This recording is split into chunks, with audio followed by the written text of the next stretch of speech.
Robert Christian Minson.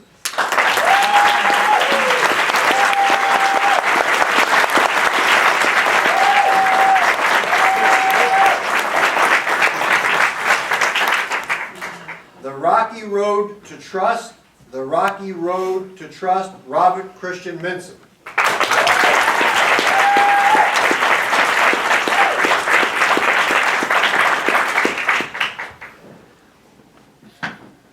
Have you ever heard anyone say, "I'd be such a happier person if only I hadn't believed in myself so much"? Sounds ridiculous, doesn't it? And yet, how many times have we undermined the trust in our own inner wisdom by placing that trust in someone or something external to us? The inner wisdom, it's like a road with markers along the way. Markers that signal us to correct our course when we get a little off, if we're willing to pay attention. Well, fellow Toastmasters and guests, one summer, traveling through Colorado on a road trip, my attention was on the majestic Rocky Mountains, graceful in their grandeur, potentially deadly to those unskilled at their navigation. Well, I had two tools of navigation at my disposal. First, my GPS, Global Positioning System, and two, my GCS, Gut Check System. But because I had such implicit faith in that magic little box, I let my gut take the day off.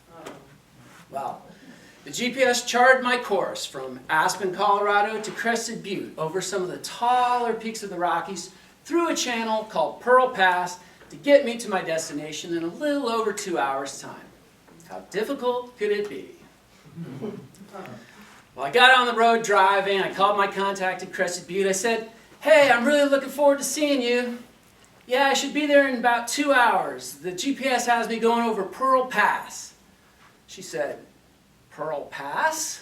in a concerned tone. "I'm not sure you want to..." Silence. Just then, the mountains had blocked the cell phone signal. Well, I wonder what she was going to say, I thought to myself. Because my gut was taking a break, the next thought was, I guess it doesn't matter that much, and onward I went, blasting right through the very first warning marker on that road of inner wisdom, blissful ignorance. Yeah. Well, the GPS chimed in. "In 200 meters, turn right." They always sound so smug and self-assured. But obediently, right I turned onto a 2-lane dirt road running right down the middle of a campground. Well, this is interesting, I thought, but I continued on. Miles past the campground, the dirt turns to rocks, and the 2 lanes shrink down into 1. Again, I thought, kind of strange for a mountain pass road. I mean, what if somebody's coming from the other direction? How are we going to get around each other? And by the way, how come I haven't seen anybody coming from the other direction? Well, despite these questions, I pressed on, right through marker number 2. Illogical choices in the face of contrary evidence.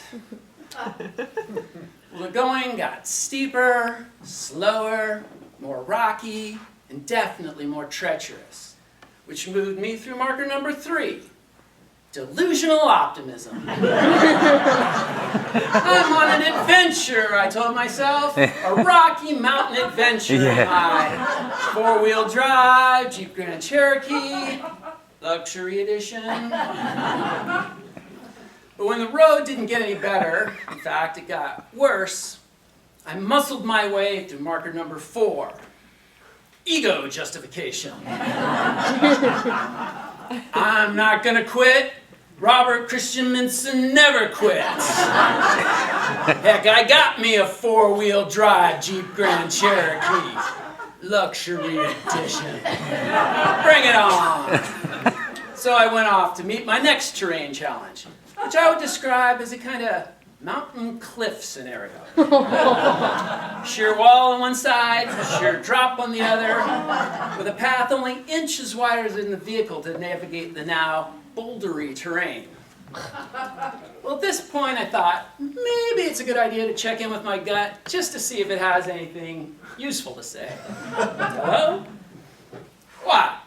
You checking in with me? Now? You want my opinion? Now? I'll give you my opinion. We're gonna die! Turn around! Well, I wanted to turn around, but I couldn't. So onward I went, right through marker number 5. Obligated commitment to an ideal you no longer believe in. Well,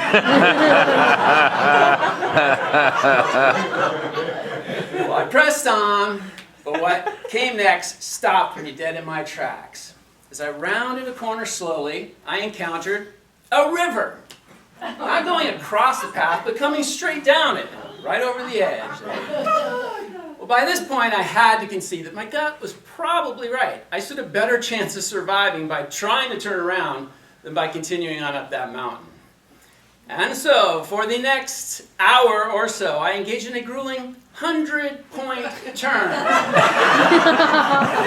Going 3 inches backwards. Please, Lord, don't let me fall off this cliff. Turn 3 inches forward. Did I tell you I'm thinking of going back to church? Turn 3 inches backwards. I want my mommy. Turn forward, back, forward. I finally got the Jeep turned downhill. Just then the GPS comes on. Make a U-turn and proceed on your programmed route. In a fed up fit of rage, I grabbed that box and I threw it as far as I could off that cliff. To 1,000 pieces on the rocks below. Wow, that was satisfying. Well, I'm happy to say that I made it down that hill in one piece. And boy, did I learn my lesson to trust my inner intuition. But how about you?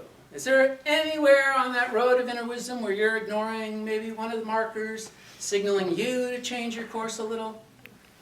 I say trust yourself. Trust yourself first. Turn on that superior navigation technology, the gut check system, and let your GCS guide you through the rocky roads of life. After all, it couldn't be any worse than a GPS. I mean, to err is human.